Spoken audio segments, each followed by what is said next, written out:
अस्सलाम वालेकुम dear student, welcome to our YouTube channel nursing with Sadaf Ikram.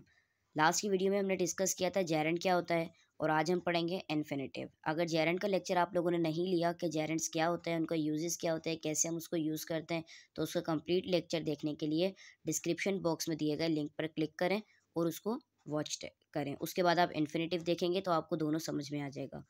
Infinitive basically होता क्या है? Two plus first form of verb. हम टू का यूज़ करेंगे और साथ ही फर्स्ट फॉर्म ऑफ वर्ब को यूज़ करेंगे। जब टू के साथ वर्ब की फर्स्ट फॉर्म का यूज़ होता है वो हमारा इन्फिनेटिव होता है। नॉन फाइनेटिव वर्ब, इसको हम नॉन फाइनेटिव वर्ब कहते हैं। For example, they want to go, वो जाना चाहता है। ही वॉन्टेड टू गो, वो जाना चाहता है। दे वॉन्ट टू गो, वो जाना चाहते हैं। ही वॉन्टेड टू गो, वो जाना चाहता है। अब यहाँ पर जो टू गो है, गो जो है वो वर्ब की फर्स्ट फॉर्म है और टू जो है हमारा इन्फिनेटिव यूज़ हो रहा है। तो इट मीन्स कि ये हमारा इन्फिनेटिव सेंटेंस है। यहाँ पर भी कोई प्रेजेंट या कोई हेल्पिंग वर्ब नहीं देखा जाता, चाहे आपका प्रेजेंट टेंस हो, चाहे आपका पास्ट हो, चाहे आपका फ्यूचर हो। अगर यहाँ पर सेंटेंस में आपका यूज़ हो रहा है टू गो, टू के साथ कोई भी फर्स्ट फॉर्म यूज़ हो रही है, तो इट मीन्स दैट ये आपका इन्फिनेटिव सेंटेंस है। यूजेस ऑफ इन्फिनेटिव अगर हम देखें, यूजेस ऑफ इन्फिनेटिव मतलब कि इसका यूज़ क्या है, कहाँ कहाँ यूज़ होता है, किस तरह यूज़ किया जाता है। फर्स्टली अगर देखें तो टू टेल पर्पस, किसी मकसद के लिए, मतलब किसी मकसद को बताने के लिए आप इन्फिनेटिव का यूज़ करते हो। For example, they work hard to pass the exam. उन्होंने वर्क हार्ड किया, किस लिए? To pass the exam, exam pass करने के लिए। अब टू पास द एग्जाम ये आपका हो गया इन्फिनेटिव, क्योंकि टू आ रहा है तो आपका इन्फिनेटिव हुआ और वर्ब की फर्स्ट फॉर्म आ रही है, तो it means that this is infinitive sentence and this is verb. Verb यहाँ भी आपका यूज़ हो रहा है but as a second form, और ये आपका था सेंटेंस। जब आप इसके साथ to pass the exam use करेंगे तो इट मीन्स आप पर्पस बता रहे हैं कि उन्होंने एग्जाम पास करने के लिए वर्क हार्ड करने के लिए वर्क हार्ड की है। इसको हम एज अ सब्जेक्ट भी यूज़ कर सकते हैं और एज अ ऑब्जेक्ट भी यूज़ करते हैं। सब्जेक्ट को कैसे यूज़ करेंगे, ऑब्जेक्ट को कैसे करेंगे, हम नीचे देखते हैं। For example, to work hard is must for success. Success, कामयाबी के लिए वर्क हार्ड करना ज़रूरी है। तो यहाँ पर हमने टू वर्क हार्ड, ये हमने अपना सब्जेक्टिव यूज़ किया है, ये हमारा है इन्फिनेटिव। ठीक है, ऊपर जो हमने यूज़ किया था तो वो हमारा जो है ऑब्जेक्टिव यूज़ हो रहा था टू पास द एग्ज़ाम, और यहाँ पर हमारा जो है एज अ सब्जेक्टिव यूज़ हो रहा है the to work hard is must for success. कामयाबी के लिए वर्क हार्ड करना ज़रूरी है।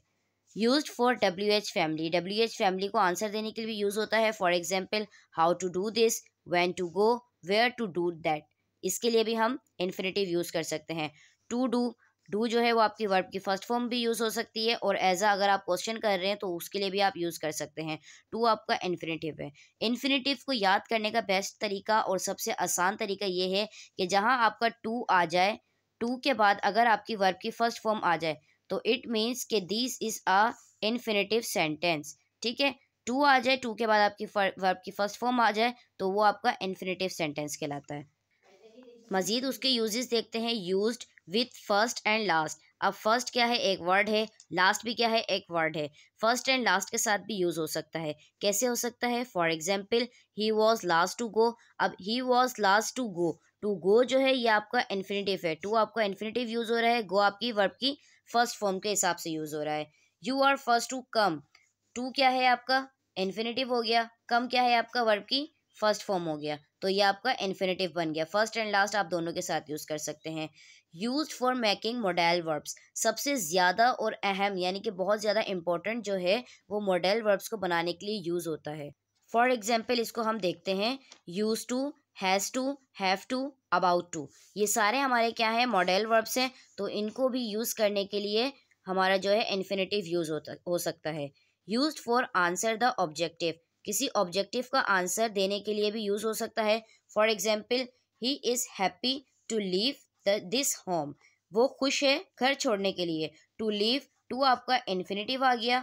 ठीक है, और जो लीव है ये आपका वर्ब की first form, as a verb की फर्स्ट फॉर्म यूज़ हुआ, तो it means this is a infinitive sentence. We are ready to go, हम जाने के लिए तैयार हैं। रेडी टू गो, अब रेडी जो है ये आपका वर्ब हो गया, गो भी आपका एक वर्ब है, बट यहाँ पर जो बीच में आ रहा है ये आपका इन्फिनेटिव होगा।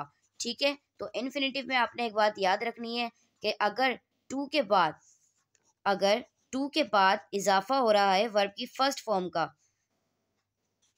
तो वो आपका इन्फिनेटिव टेंस होगा। चाहे आप उसमें जो है ये नहीं देखेंगे कि वो सब्जेक्टिव है या वो ऑब्जेक्टिव है या वो प्रेजेंट है या वो पास्ट है या वो फ्यूचर है। अगर टू के साथ वर्ब की फर्स्ट फॉर्म का यूज़ हो रहा है किसी भी मॉडल वर्ब में या किसी में भी, जैसे for example use to, has to, have to, about to, तो वो आपका इन्फिनेटिव ही कहलाएगा। ठीक है। अगर इसमें किसी को कोई भी कंफ्यूजन है तो वो पूछ सकता है कमेंट सेक्शन में अपना क्वेश्चन।